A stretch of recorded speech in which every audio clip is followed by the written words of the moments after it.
Well, the Trump administration wants the Supreme Court to overturn a 90-year-old decision limiting when presidents can fire board members of independent federal agencies. Lawyers are defending President Trump's decision to fire Federal Trade Commission member Rebecca Slaughter without cause.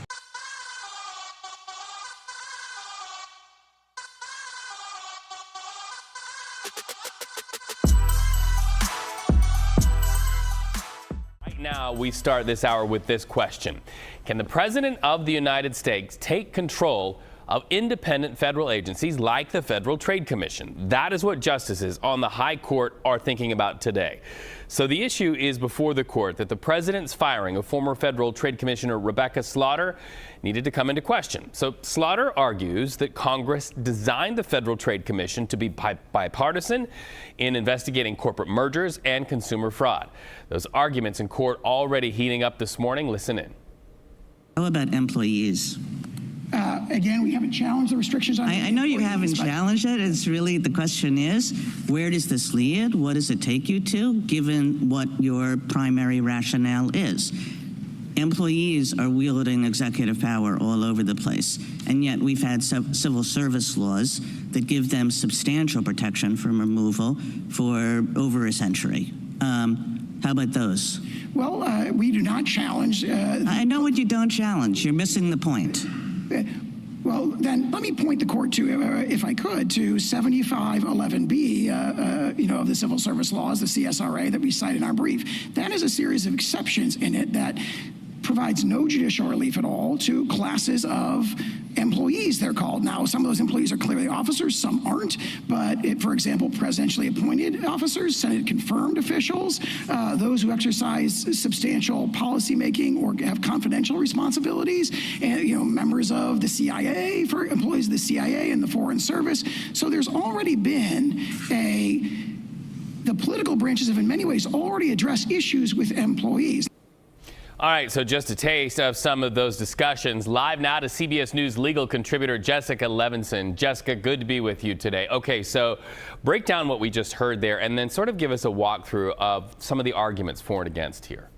So what we just heard is one of the better exchanges that demonstrates what the federal government is arguing and what the other side is here. So the federal government, the Trump administration, is arguing that when it comes to executive agencies like the FTC, like the NLRB, all these alphabet agencies that actually have a lot of power in the federal government, that the president should be able to fire the heads of those agencies at will, that he should not be limited and have to give a reason, that Congress basically can't say you can only remove that person for cause. Why? Because the Trump administration is arguing that when it comes to the executive branch, that the chief executive, the president, has the ultimate power to say, I don't want you here anymore, and therefore I am firing you.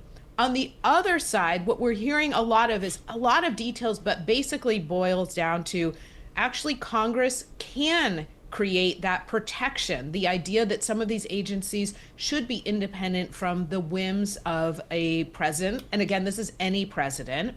Yeah, I don't like that. I agree in this situation with President Trump, because this is why I was speaking on term limits. Everybody in every single position in government, in politics, should be on a contract of a certain amount of years and not being able to renew it.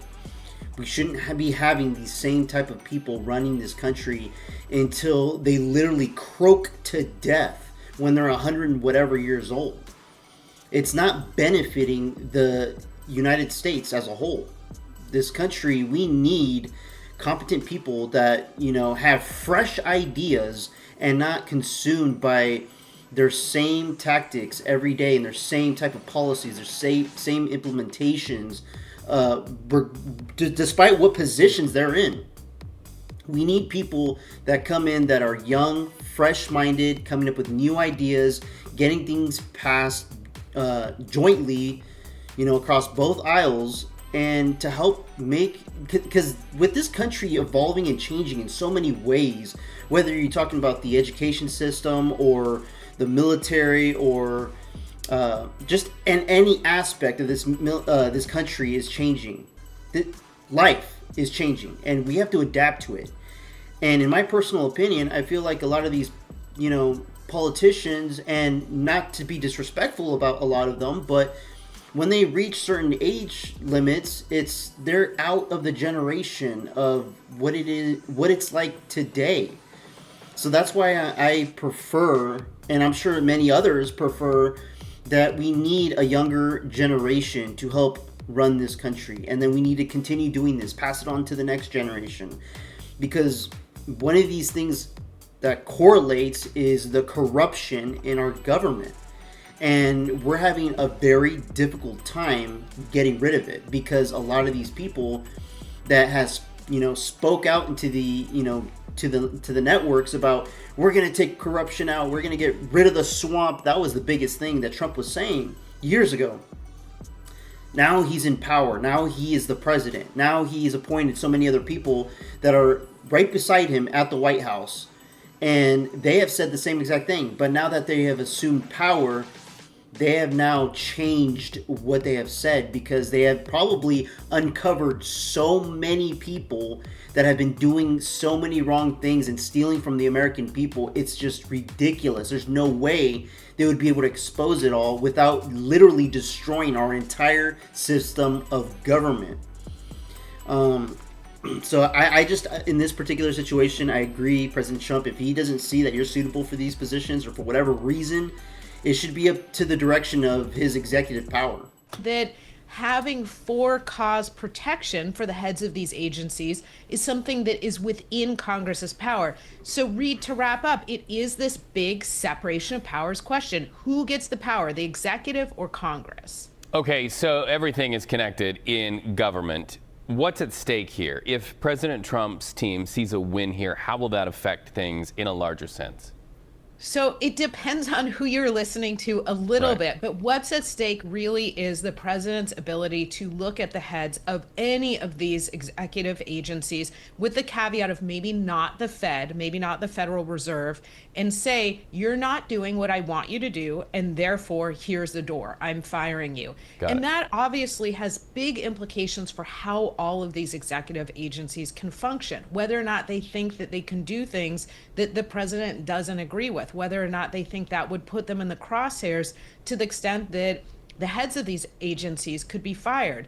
And it's really about how much these agencies have to essentially comply with the will of the president, or whether or not they exercise some independence. And there's a lot of these agencies. Again, the National Labor Relations Board, we're talking about the Fair Trade Commission here. There's a lot of other ones. And then, Reed, the last thing is what you hear a lot of the justices mention just over the last hour is, and where's the limiting principle? How far does the president's power go for other agencies or other courts, like the tax court, for instance? So they're struggling with a lot here this morning. I didn't hear anything about President Trump getting rid of the FTC. They're mentioning that he wanted to fire the head of the FTC. I mean, you just replace them with somebody else that's suitable for the position to make it more efficient for the country. Yeah, this is very interesting because, I mean, they've been questioning Trump, and a lot of people have protested Trump and his whole administration about his executive power and what he can and cannot do. And, a lot of people are going to disagree, but, I mean, as long as he's doing things by the book, which he has been. I mean, there's certain things that have been questionable as of late in regards to what Pete Hegseth has been doing with his Department of War, and people are calling for his resignation when they bombed the boats out in the ocean that were carrying drugs and people that are trying to transport these things illegally into the United States, and making sure that we completely terminate that before it even reaches our land. Let me know what you guys think about all this in the comments below. Like and subscribe, I would appreciate it. Till next time, peace out, everybody. This one's for Charlie.